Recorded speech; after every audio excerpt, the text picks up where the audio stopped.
আসসালামু আলাইকুম রহমতুল্লাহ। তাওরাত ও ইনজিল কিতাব কোন ভাষায় নাজিল হয়েছিল?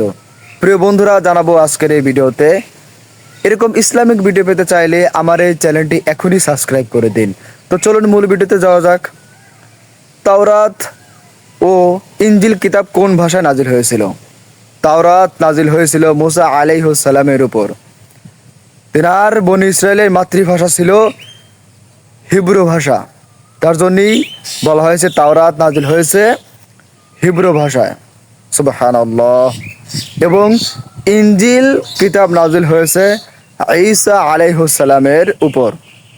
তিনার বনি ইসরায়েলের ভাষা ছিলেন আরামাইক, সেজন্য বলা হয়েছে ইনজিল কিতাব নাজিল হয়েছে আরামাইক ভাষায়। সুবহানাল্লাহ। ভিডিওটি ভালো লাগলে লাইক করুন, কমেন্ট করুন, শেয়ার করে দিয়ে সবার মাঝে ছড়িয়ে দিন। ধন্যবাদ।